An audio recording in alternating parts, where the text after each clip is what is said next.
प्रणाम। आप देख रहे हैं लाउड स्पीकर 90 FM और मैं हूं कृष्ण कुमार तिवारी। दोस्तों, मानसून का सीजन आ चुका है। मानसून को हम हरियाली, प्रकृति की सुंदरता और चाय पकौड़ी से जोड़कर देखते हैं। लेकिन मानसून के सीजन में इन सब के साथ साथ तमाम तरीके की बीमारियां भी आ जाती हैं। इसी विषय पर विस्तृत बातचीत करने के लिए आज हमारे साथ उपस्थित हैं डॉक्टर आनंद सिंह। हमारे आरोग्य भव कार्यक्रम में आपका बहुत बहुत स्वागत है डॉक्टर आनंद सिंह। तो सबसे पहला सवाल तो मेरा आपसे यही है कि मॉनसून का सीजन आ चुका है, तो कौन कौन सी प्रायः होने वाली बीमारियां हैं इस सीजन में प्रमुखता से? देखिए, मॉनसून के सीजन को बीमारियों का सीजन कहा जाता है। वो इसलिए कहा जाता है क्योंकि समाज में, हमारे क्षेत्र में, तराई क्षेत्रों में सबसे ज्यादा इन्फेक्शियस डिजीजेस होती है, संक्रामक रोग सबसे ज्यादा होते हैं, जो कि मूल रूप से बैक्टीरिया, वायरस या फंगस की वजह से। बरसात का मौसम, अधिक उमस, ह्यूमिडिटी और एक मॉडरेट टेम्परेचर 37 डिग्री 38 डिग्री के टेम्परेचर के कारण बैक्टीरिया, वायरस और फंगस की ग्रोथ के लिए सबसे अच्छा मौसम है। ये विभिन्न तरीकों से हमारे शरीर में प्रवेश करते हैं, ज्यादातर जल जनित होते हैं। तो इन्हीं बीमारियों की भरमार होती है इसमें, जैसे उल्टी दस्त है, बुखार है, टाइफाइड है। फिर मच्छरों से होने वाली बीमारियां, क्योंकि ये मच्छरों के लिए सबसे अच्छा ब्रीडिंग सीजन है। जी।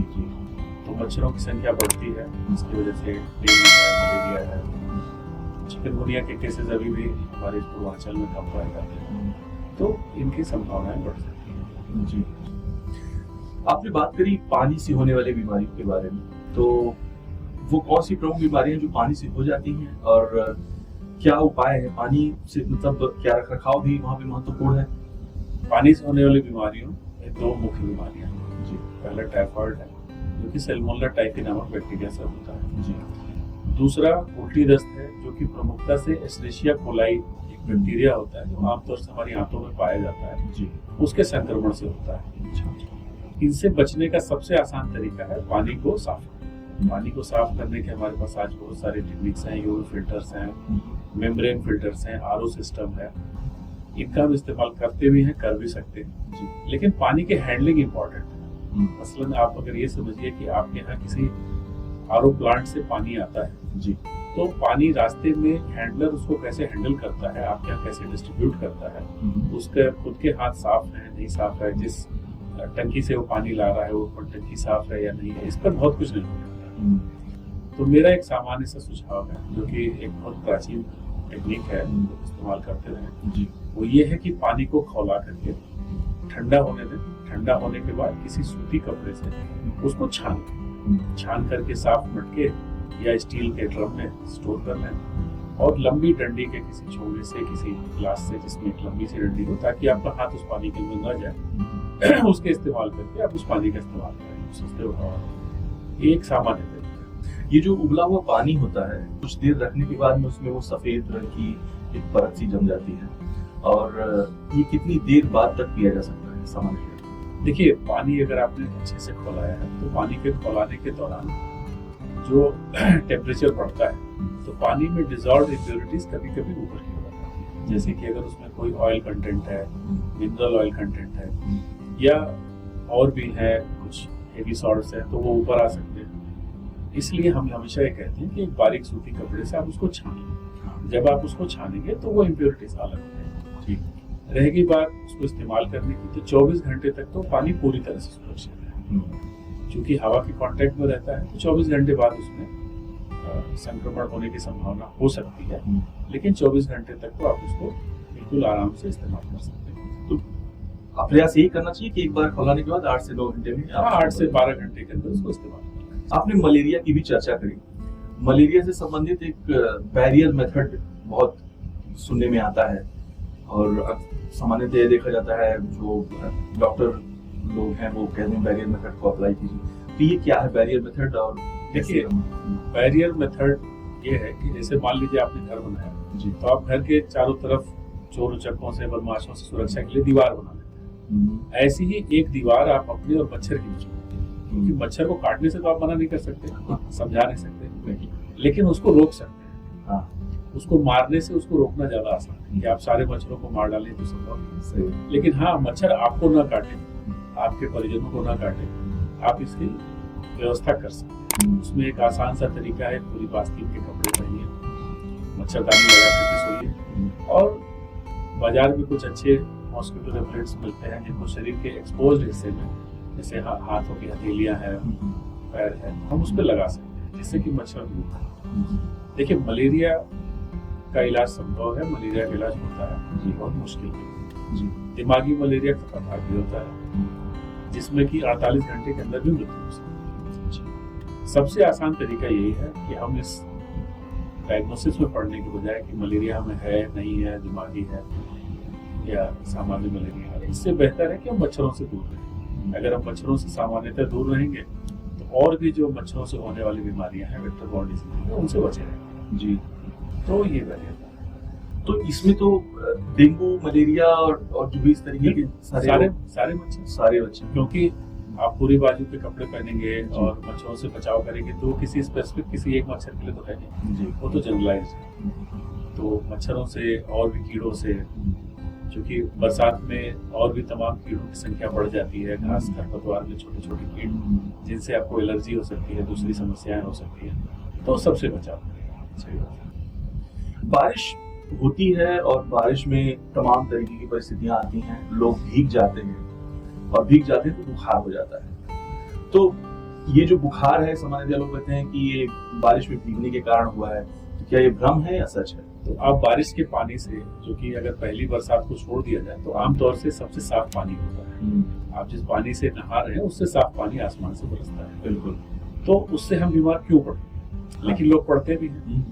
तो मैं जो समझता हूँ इसके दो कारण हो सकते हैं। पहला तो मनोवैज्ञानिक कारण हो सकता है, जैसे हमने मान लिया कि हम भीग गया तो हमको बीमार पड़ना है, अच्छा, तो हमने महसूस करने लगा, हमें महसूस हुआ कि हम बीमार हैं। पहला तो ये। दूसरा ये है कि जैसे आप भीग करके मोटरसाइकिल चला रहे हैं, साइकिल चला रहे हैं, तेज हवा लग रही है, नहाते हुए तेज हवा तो लगती नहीं, ठंडी हवा तो लगती नहीं, आप एक कंट्रोल्ड एटमॉस्फेयर के अंदर नहाने की बात है। जबकि खुले में आप भीग करके चल रहे हैं तो आपके सीने पर ठंड लग सकती है, और हाँ, ऐसा संभव है कि लोग बीमार पड़ सकते हैं। उसका एक जो मुझे आसान सा तरीका समझ में आता है कि वो आप अपने सर को भीगने से बचाएं, क्योंकि ये सबसे सेंसिटिव पार्ट है। सही बात है।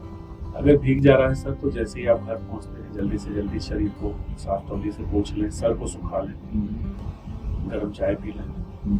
कुछ इस तरह के सामान्य उपचार हैं, आप इस तरह की चीजों से, समस्याओं से बच सकते हैं। मैंने ये बताया कि जो बीमार पड़ लोग पड़ते हैं तो बुखार आ जाता है, तो बुखार वास्तव में है क्या? देखिए, बुखार शरीर का एक प्रतिरक्षा तंत्र है। अच्छा।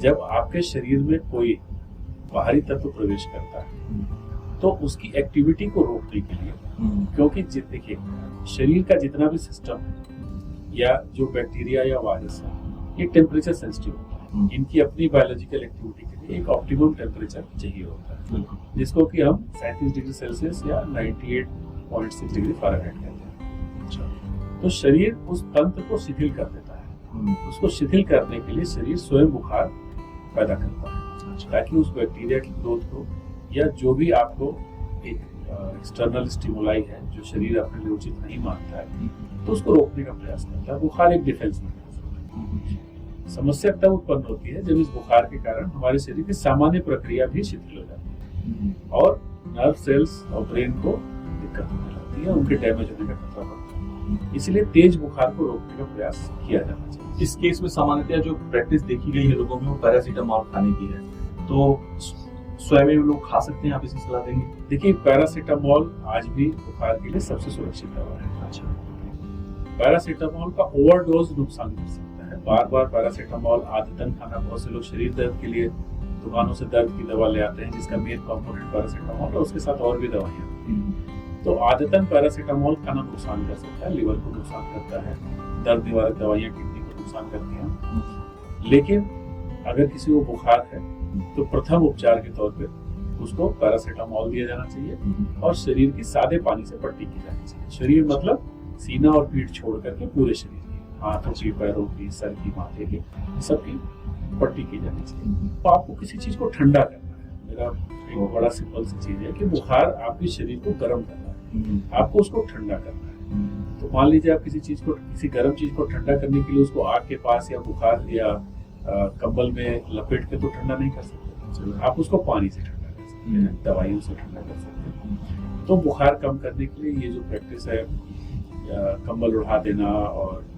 रजाई उड़ा देना, तो ये प्रैक्टिस होती मैं सही नहीं समझता। अगर मरीज को ठंड भी लग रही है और कपकपी भी आ रही है तो भी आप उसकी पट्टी कर सकते हैं, क्योंकि उसको ये ठंड और कपकपी बुखार की वजह से है। अगर आप उसका बुखार कम कर लेंगे तो पैरासीटामोल नवजात शिशु से अगर 1 मिनट पहले पैदा हुए शिशु से लेकर के कोई 100 साल का व्यक्ति है, उससे भी बड़ा व्यक्ति है, तो पैरासीटामोल ही इकलौती दवा है जो सबसे ज्यादा सेफ है। इसी क्रम में एक सवाल और मुझे याद आ रहा है जो एंटीबायोटिक से जुड़ा हुआ है, जो बुखार के साथ एंटीबायोटिक को आजकल सामान्यतया भी देने लगे हैं, ओवर द काउंटर खरीदते हैं।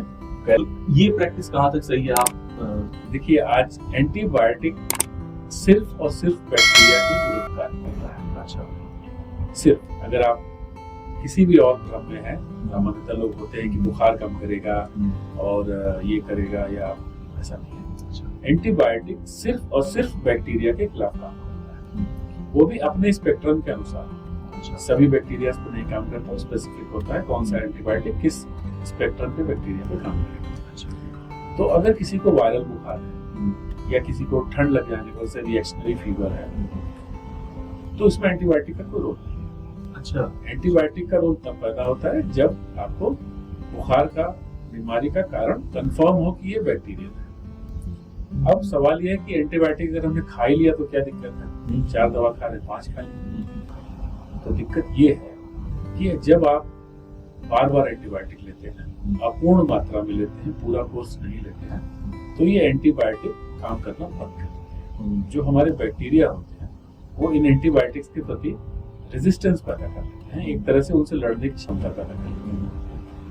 अब ये जो रेजिस्टेंस है, ये उस व्यक्ति के साथ साथ कम्युनिटी यानी समाज के लिए भी घातक होता है। अच्छा, क्योंकि ये बैक्टीरिया जब उस व्यक्ति से दूसरे व्यक्ति को फैलता है तो उसके शरीर में भी वो एंटीबायोटिक काम नहीं करती। तो धीरे धीरे हम एक एंटीबायोटिक रेजिस्टेंट बैक्टीरिया पैदा करते जा रहे हैं, और ये भारत में बहुत ज्यादा बड़ी बीमारी है, बहुत बड़ी समस्या है, मैं कहूँगा। आज के जमाने में जिस सुपर बग की हम बात कर रहे हैं, तो सुपर बग एक ऐसा बैक्टीरिया होगा जिस पर कोई भी एंटीबायोटिक काम नहीं करेगा। तो इसलिए मेरी सलाह यही है कि एंटीबायोटिक्स का इस्तेमाल स्वयं न करें, डॉक्टर की निगरानी में करें, और डॉक्टर भी आवश्यकता होने पर ही एंटीबायोटिक, चाहे हमारे मेडिकल स्टोर वाले बंधु हैं या हमारे ग्रामीण चिकित्सक हैं, क्योंकि भारत एक अभी भी कृषि प्रधान, ग्राम प्रधान और कुछ गरीब देश है, जहाँ लोग आज भी डॉक्टर्स की फीस अफोर्ड नहीं कर पाते, तो ग्रामीण चिकित्सकों के पास मेडिकल स्टोर्स में जाते हैं। तो आपके इस चैनल के माध्यम से मेरी उनसे अपील है कि वो एंटीबायोटिक्स का इस्तेमाल विवेकपूर्ण। सरकार इस पर रोक क्यों नहीं लगा रही? मतलब ये जब इतनी बड़ी समस्या है, आप सुपर बग की बात कर रहे हैं, तो सरकार इसी, देखिए, सरकार समय समय पर जागरूक करती रहती है। रोक इसलिए नहीं लग सकती क्योंकि फिर मैंने ये कहा, भारत एक बहुत बड़ा देश है, जिसके की बहुत सारे जनसंख्या बहुत सी दुर्गम इलाकों में रहती है। अगर हम बहुत सारे एंटीबायोटिक्स है जिन पर रोक लगा देंगे तो हो सकता है आवश्यकता पड़ने को एंटीबायोटिक लोगों को न मिले, इसलिए सरकार इस पर रोक नहीं लगाती है। लेकिन हाँ, सरकार की ओर से समय समय को जागरूक करने के लिए इस पे काम होता रहता है। बारिश की एक और बड़ी समस्या है जो है दांत खाज खुजली, और ये इससे मुझे लगता है 90% लोग पीड़ित हो जाते हैं बारिश के मौसम में। तो इससे कैसे बचें, क्या उपाय हैं? देखिए, हिमालय की तराई का जितना इलाका है, खासतौर से जिस क्षेत्र में हम रहते हैं, यहाँ दांत खाज खुजली बहुत ज्यादा होता है, आम है। उसका बहुत सीधा सा कारण है, जिस तरह से हमारे यहाँ उमस होती है, जो टेम्परेचर होता है, जिसके कारण हमारी जमीन इतनी उपजाऊ है, हमारे यहाँ बढ़िया से बढ़िया धान और गेहूं होता है, इसी तरह से हमारे यहाँ फंगस भी बढ़ता है। दांत जो है एक तरह का फंगस है। फंगस एक तरह का पौधा है, एक माइक्रोस्कोपिक प्लांट है जो आपके शरीर पे उग रहा है। तो इस पौधे को सुखा दीजिए, खत्म हो जाएगा।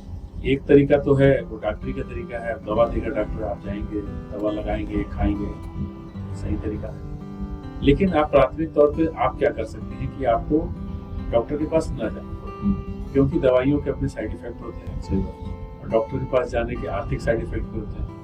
तो बेहतर यह है कि आप इनको न हो। तो नहीं होने का तरीका यह है कि पौधे को, किसी भी पौधे को बढ़ने के लिए नमी और उचित तापमान की जरूरत होती है। आप उसको ये दो चीजों से वंचित कर दीजिए, महरूम कर दीजिए, वो खत्म हो जाएगा। तो नहाने के बाद पहली बात कि रोज नहाएं, साबुन लगा के नहाएं। दूसरी बात, नहाने के बाद साफ तौलिए से पूरे शरीर को सुखाएं, क्योंकि पानी पहली आवश्यकता है। अब शरीर के ऐसे बहुत से अंग हैं जिनमें सुखाने के बाद भी, सारे प्रयासों के बाद भी नमी रहती है। तो उसका एक आसान तरीका, उसमें पाउडर छिड़कना है, साफ अंडरगारमेंट्स पहने, कपड़े अगर संभव हो तो रोज बदलें, कपड़ों को गर्म पानी में धोएं।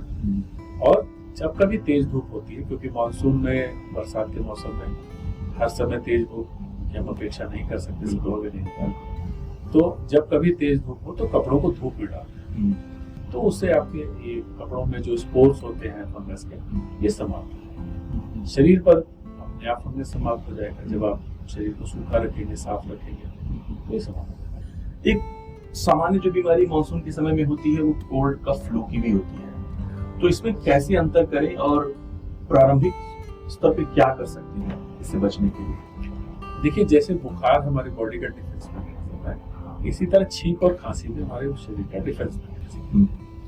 जब आपके रेस्पिरेटरी पैसेज में, आपके ऊपर के हिस्से में, मतलब आपका जो सांस का श्वसन तंत्र है, ये मुंह के ऊपर का अपर रेस्पिरेटरी ट्रैक्ट है और नीचे का लोअर रेस्पिरेटरी ट्रैक्ट है। तो जब ऊपर के रेस्पिरेटरी ट्रैक्ट में, जो कि नाक से जुड़ा हुआ है, इसमें कोई भी अनवांटेड मटेरियल आता है, कोई भी ऐसी चीज आती है जिसको फॉरेन बॉडी समझता है, तो हमको छींक आती है। छींक एलर्जी से भी आती है। एलर्जी में भी पॉलन या जो भी एलर्जन है उसको शरीर फॉरेन बॉडी के तौर पे लेती है, और जब उसके नीचे के ट्रैक में जाता है तो हमको खांसी आती है।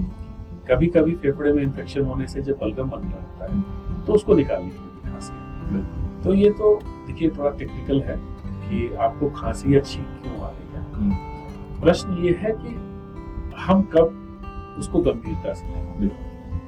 तो अगर एक सप्ताह से अधिक खांसी है, चाहे बलगम आ रहा है चाहे बलगम नहीं आ रहा है, अगर बलगम आ रहा है तब तो दिखाना ही है, नहीं भी आ रहा है तो, अगर बलगम में खून आ रहा है तब तो एक इमरजेंसी है, क्योंकि भारत में अभी भी पल्मोनरी ट्यूबरकुलोसिस फेफड़ों की भी एक कॉमन बीमारी है।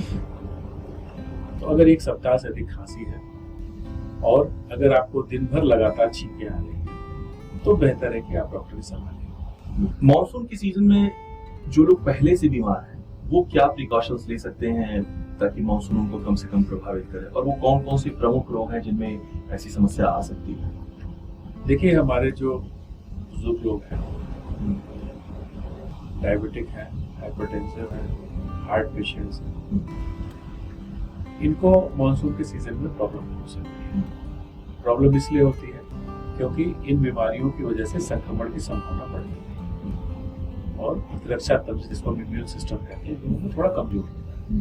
तो सामान्य तौर से एक व्यक्ति जिसकी युवावस्था है और शुगर, ब्लड प्रेशर, थायराइड जैसी समस्याएं नहीं, तो वो इन्फेक्शंस को बेटर टॉलरेट करता है, उसका प्रतिरक्षा तंत्र मजबूत है। बुजुर्ग लोगों को इससे लेकर प्रॉब्लम्स हो सकती है, उनको इससे थोड़ा सा बच के रहना चाहिए। बचने का सबसे आसान तरीका है हल्का पौष्टिक भोजन करें, तनाव मुक्त रहें, बारिश से जहां तक संभव हो बच के रहें, मक्खी मच्छर से बच के रहें, खुला हुआ भोजन न करें, बासी भोजन न करें, जैसे कच्चे फल, सब्जियां, जो भी चीज आग पर न पकी हो उसका सेवन न करें। ये बहुत सामान्य सी चीजें हैं जिनको कोई भी व्यक्ति का इस तरह की प्रॉब्लम से बच सकता है। वो कौन सी बीमारियां प्रमुखता से जिनमें समस्या आ सकती है मॉनसून के सीजन? देखिए, मॉनसून के सीजन में ज्यादातर जो शुगर पेशेंट्स हैं, ब्लड प्रेशर के पेशेंट्स हैं, कार्डियक पेशेंट्स हैं, इनको समस्याएं आ सकती है, या जो इम्यूनो कॉम्प्रोमाइज्ड पेशेंट्स हैं, जैसे कैंसर पेशेंट्स हैं या HIV पेशेंट्स हैं, इनमें इन्फेक्शंस बढ़ जाते हैं। आपने अभी एक शब्द यूज किया, इम्यून की बात करी आपने, तो इम्यूनिटी की चर्चा पिछले 5-6 साल में लगातार हो रही है। तो इम्यूनिटी क्या है और इसको और कैसे बेहतर बना सकते हैं? देखिए, इम्यूनिटी जैसे देश में फौज होती है जी, बस आपके शरीर में इम्यूनिटी है। अच्छा, उसको मजबूत बनाइए। जी। आज बाजार में बहुत सारी चीजें जिनको इम्यूनो बूस्टर्स कहा जाता है और बहुत से दावे हैं, लेकिन आज से बहुत साल पहले जब ये इम्यूनो बूस्टर्स नहीं थे तब भी हमारे पूर्वज स्वस्थ थे, और कहने वाले तो ये भी कहते हैं कि आज से ज्यादा स्वस्थ है। तो इम्यूनिटी बढ़ाइए। इम्यूनिटी बढ़ाने का बहुत आसान तरीका है, भगवान ने दे रखा है। शरीर स्वयं सक्षम है इम्यूनिटी बढ़ाने में।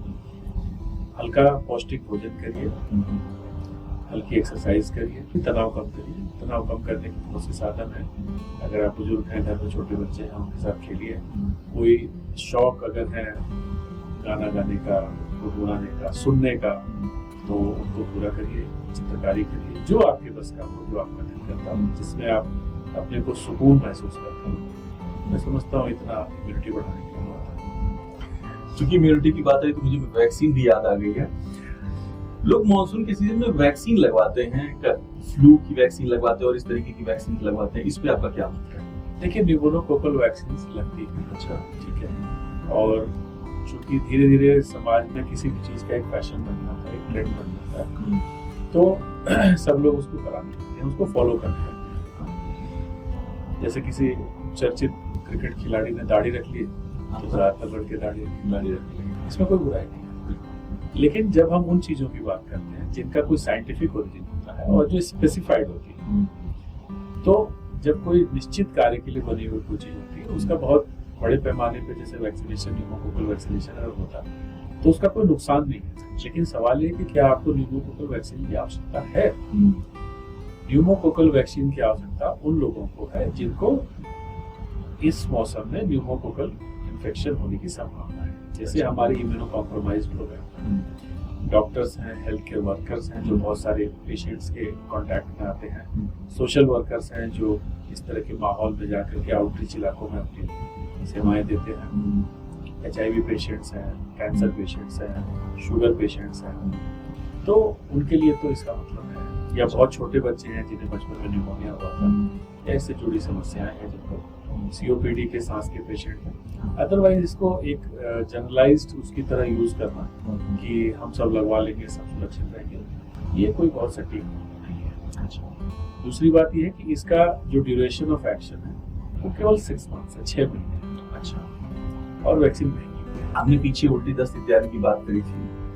ये समस्या वृद्ध जनों में जब आती है तो युवाओं में तो आती है, तो सामान्यतः ORS घोल देने का चलन है, लेकिन वृद्धों के लिए कई बार ये माना जाता है कि ORS का घोल न दिया जाए तो बेहतर होगा। तो क्या कुछ वैकल्पिक व्यवस्था है उनके लिए? देखिए, ORS को हम अंग्रेजी में कहते हैं ओरल डिहाइड्रेशन सोल्यूशन, पुनर्जलीकरण घोल, अगर हम शुद्ध में जी। लेकिन सामान्य लोगों तक पहुंचाने के लिए इसको सरकार ने बहुत पहले एक नाम दिया था, जीवन रक्षण घोल। तो ये जीवन रक्षण है।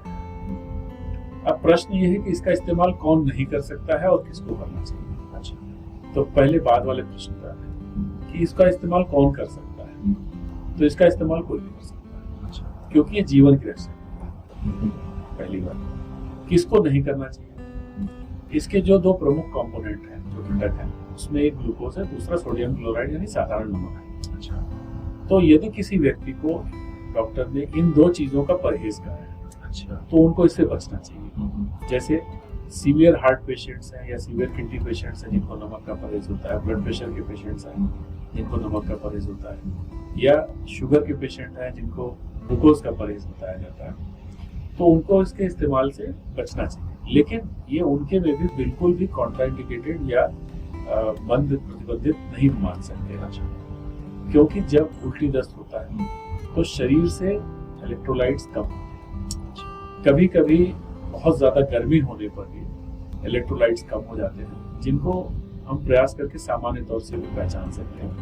बहुत ज्यादा तेज गर्मी हो, बहुत पसीना हो रहा हो, शरीर में बहुत ज्यादा थकान महसूस हो रही हो, ऐसा लग रहा हो कि उल्टी जैसा लग रहा है या जी मिचला रहा है, बात समझ में नहीं आ रही है। पेशेंट हमारा, जो कि आम तो पेशेंट नहीं कहेंगे, हमारा स्वस्थ व्यक्ति जो थोड़ी देर पहले स्वस्थ था वो अजीब सा बिहेवियर कर रहा है, तो ये इलेक्ट्रोलाइट इसकी वजह से, ग्लूकोज कम होने की वजह से हो सकता है। तो इन सभी लोगों को हम ORS दे सकते हैं। दूसरी बात है कि हम ORS में उम्र का क्या बंधन है। ORS में उम्र का कोई बंधन नहीं। आप किसी भी व्यक्ति को उसकी उम्र कितनी भी हो आप ORS दे सकते हैं। जो आजकल बहुत चर्चा में है और बहुत सामान्यतः प्रैक्टिस में भी है, फुल बॉडी चेकअप। तो लोग स्वयं जाते हैं टेस्ट सेंटर्स पे पैथोलॉजी में और टेस्ट कराते हैं, तो इसमें क्या ये उचित है और कब मतलब क्या डॉक्टर की सलाह से ही कराना उचित है? देखिए, फुल बॉडी चेकअप जैसी कोई चीज नहीं होती। अच्छा, हम CBC, liver function, kidney function, lipid profile, sugar, इन जांचों को करके कह देते हैं फुल बॉडी चेकअप होगा। लेकिन इनके अलावा शरीर में तमाम हार्मोन्स हैं, एंजाइम्स हैं और सारी एक्टिविटीज हैं, बहुत सारी जांच हैं। इतनी सारी जांचों में आपकी TB की जांच नहीं होती, जो कि एक भारत में प्रचलित बीमारी है। आपकी और सारी बीमारियों की जांच नहीं होती। आपकी स्पाइन से जुड़ी हुई एंकाइलोजिंग स्पॉन्डिलाइटिस है, उसकी जांच नहीं होती। सवाल ये है कि ये जांच क्यों नहीं होती है? प्रश्न उसका जवाब ये है कि अगर ये सारी जांचें करनी हो तो कम से कम 1-2 लीटर खून और कईयों लाख रुपया लगता है। एक जनरल चेकअप हो जाता है, अच्छी बात है, इसमें कोई बुराई नहीं है। आपको मोटी मोटा पता चल जाता है कि क्या बीमारियां हैं, वो भी एक अच्छी बात है। दूसरी एक बात ये है कि बहुत सारे पैरामीटर्स ऐसे होते हैं फुल बॉडी चेकअप में जो भ्रम की स्थिति पैदा करते हैं। बहुत सारे, जैसे हम कंप्लीट ब्लड काउंट कहते हैं, उसमें 27 तरह की जांचें आती हैं। उसमें बहुत सारे पैरामीटर्स जो हैं वो एकेडमिक जी, कि उसका आप कहीं रिसर्च कर रहे हैं, कोई मतलब है। जनरल ट्रीटमेंट से आमतौर से कभी उनका मतलब होता नहीं, लेकिन वो मोटे मोटे काले अक्षरों में छपे रहते हैं। कभी थोड़ा पैरामीटर इधर हो गया। अब आप समझिए कि जैसे अब कहा जाता है कि मीन कार्बोहाइड्रेट हीमोग्लोबिन कंसंट्रेशन, सुनने में तो बड़ा खतरनाक लगता है, लेकिन इसका बड़ा सीधा सा मतलब ये है कि आपके एक रक्त कण के अंदर कितना हीमोग्लोबिन है, सीधी सी बात। अच्छा, अब ये कुछ पिकोग्राम्स में घट गया या बढ़ गया तो वो काले काले मोटे अक्षरों में आ जाएगा, आपको चिंतित करने का। लेकिन प्रश्न ये है कि क्या चिंता का विषय है या नहीं। तो होल बॉडी चेकअप कराना कोई बुराई नहीं है, लेकिन आमतौर से व्यक्ति से गुमराह करता है। क्या फैटी लिवर होने से शुगर पेशेंट बनने की संभावना बढ़ जाती है? देखिए, शुगर हमारे बॉडी की केमिकल फैक्ट्री है। अच्छा, जो कि बहुत सारे एंजाइम्स बनाती है, बहुत सारे और बॉडी कंपोनेंट्स बनाती है। लिवर में जब फैट जमा होना शुरू होता है तो लिवर की नॉर्मल एक्टिविटीज को वो स्लो करता है, बाधित करता है। लिवर में होने वाली बीमारियों से पैनक्रियास प्रभावित होता है। पैनक्रियास से इंसुलिन बनता है, ये आपके ब्लड ग्लूकोज लेवल को कम करता है, रेगुलेट करता है। लेकिन इंसुलिन डायरेक्ट ब्लड ग्लूकोज पे काम नहीं करता। इंसुलिन ऊतकों के अंदर, सेल्स के अंदर मौजूद रिसेप्टर्स पे जाके जुड़ता है और उन रिसेप्टर्स के साथ जुड़ के वो ग्लूकोज को सेल्स के अंदर ले जाता है ताकि ब्लड में ग्लूकोज का लेवल नॉर्मल रहे। अब अगर ये रिसेप्टर्स गड़बड़ है, अगर इनकी संख्या घट गई है या ये खराब हो गए हैं या इनकी सेंसिटिविटी घट गई है, तो इंसुलिन रहते हुए भी डायबिटीज हो सकती है। इसके लिए सबसे उचित इलाज यही है कि आप चर्बी वाली चीजों की, तेल वाली चीजों की खपत कम कर दीजिए, भोजन में उसकी मात्रा घटाइए और व्यायाम करिए। क्या शुगर और बीपी होने से हार्ट अटैक की संभावना बढ़ जाती है? बिल्कुल बढ़ जाती है। देखिए, शुगर जो है माइक्रो एंजियोपैथी करता है। जैसे शुगर के बहुत सारे कॉम्प्लिकेशंस में से एक ये है कि वो हमारे जो परिसंचरण तंत्र, सर्कुलेटरी सिस्टम है, जो खून को लाता है शरीर के विभिन्न हिस्सों में ले जाता है, इसका सबसे जो बारीक हिस्सा होता है जिनको हम कैपिलरीज कहते हैं, माइक्रो एंजियोस कहते हैं, जो उनको डिस्टर्ब करता है। क्योंकि शुगर की वजह से सेल वॉल की जो कैपिलरी है उसकी फ्लेक्सिबिलिटी कम हो जाती है। फ्लेक्सिबिलिटी कम होने से उनके टूट जाने की संभावना बढ़ती है, उनका फंक्शन खराब होता है, कमजोर होता है। तो हाँ, ये बात सही है। चूंकि हार्ट की ब्लड सप्लाई बहुत ही नाजुक होती है और पतली पतली नसों द्वारा की जाती है, तो हार्ट की प्रॉब्लम को बढ़ा सकता है। डायबिटिक पेशेंट्स को अक्सर हार्ट की प्रॉब्लम होती है। टाइफाइड भी एक बहुत ही सामान्य बीमारी है मॉनसून के सीजन में, इसके बारे में कुछ हमें बताइए ताकि इससे बचाव के क्या उपाय हो सकते हैं और इससे कैसे हम सुरक्षित रह सकते हैं। देखिए, टाइफाइड एक जल जनित रोग है जो आमतौर से भोजन या पानी के साथ हमारे शरीर में आता है। टाइफाइड का बैक्टीरिया आंतों में पेयर्स पैचेस होते हैं, जो तंत्रिका का एक हिस्सा होता है आंतों के मूवमेंट के लिए, उसमें जाकर के अपना स्थान बनाता है। वो आंतों का सबसे कमजोर हिस्सा होता है। और वहीं से ये बुखार और इन्फेक्शन को करता है। टाइफाइड का रोगी जब शौच के लिए जाता है तो उसके मल के साथ ये बैक्टीरिया पानी में घुल करके फैल जाता है। अच्छा, अब आज के समय में तो मॉडर्न सीवर सिस्टम है, नाली में या सीवर में चला जाता है, लेकिन बरसात के समय ये सीवर सिस्टम्स ओवरफ्लो हो जाते हैं, अक्सर पानी फैल जाता है, मक्खियां बढ़ जाती हैं, मक्खियां इन गंदी जगहों पर बैठती हैं और उनके पैरों से चिपक करके जो उसका बैक्टीरिया है ये घरों में आ सकता है, खाने पे भोजन पे आ सकता है। तो पहला तो ये है कि हम इसकी रोकथाम कर सकते हैं। रोकथाम का पुराना तरीका पानी उबाल करके पीजिए, कटे खुले भोजन, आग पर पके जो भोजन ना हो उसका इस्तेमाल मत करिए, बासी भोजन का इस्तेमाल मत करिए। अगर आप घर में कोई सामान रखे हैं जिस पे मक्खियां आ सकती हैं तो उसको ढक करके रखें, मक्खियों को घर में इकट्ठा न होने दें। टाइफाइड हो जाने पर डॉक्टर की सलाह से पूरे कोर्स की दवा लें। टाइफाइड की जांच के लिए जो सबसे पुराना तरीका है वो Widal test. Widal test typhoid के 4 प्रकार के जो बैक्टीरिया होते हैं इनका कंसंट्रेशन चेक करता है ब्लड में, लेकिन ये बैक्टीरिया का कंसंट्रेशन नहीं चेक करता, ये उन बैक्टीरिया के प्रति शरीर द्वारा बनाए गए एंटीबॉडी का टेस्ट करता है।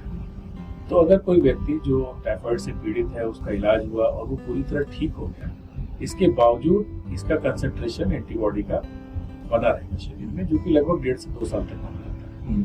तो हम अगर बार बार विडाल टेस्ट कराते हैं तो वो टाइफाइड पॉजिटिव ही आता रहेगा। अच्छा, तो इस भ्रम से निकलने की जरूरत है। टाइफाइड का पूर्ण इलाज संभव है, हालांकि कैरियर स्टेट्स भी टाइफाइड में पाए गए हैं, लेकिन ये ज्यादा कॉमन तब थे जब एंटीबायोटिक्स इतने सक्षम नहीं थे इस बीमारी से लड़ने के लिए। तो अगर आपने पूरा कोर्स लिया है, डॉक्टर की देखरेख में लिया है, तो फिर अपने से इसकी जांच करना, बार बार विडाल टेस्ट कराना कि ये पॉजिटिव आ रहा है, अभी भी पॉजिटिव आ रहा है, तो आपको ये बैक्टीरिया का मानक नहीं है, ये एंटीबॉडी का मानक है। विडाल टेस्ट पॉजिटिव होने के 2 मतलब हैं। पहला ये कि आपको एक्टिव प्रॉब्लम टाइफाइड है, दूसरा ये भी कि टाइफाइड समाप्त हो चुका है लेकिन अभी एंटीबॉडी बने हुए हैं और ये आगे आपको लड़ने में मदद करेगा। बहुत ही कमाल की बातचीत रही है डॉक्टर आनंद सिंह आपके साथ में, और हमें बहुत मजा आया। आई एम श्योर हमारे जो भी व्यूअर्स हैं, लिसनर्स हैं, उनको बहुत मजा आएगा सुन करके और देख करके। हमारे इस कार्यक्रम में आरोग्य भव में आने के लिए बहुत बहुत धन्यवाद आपका।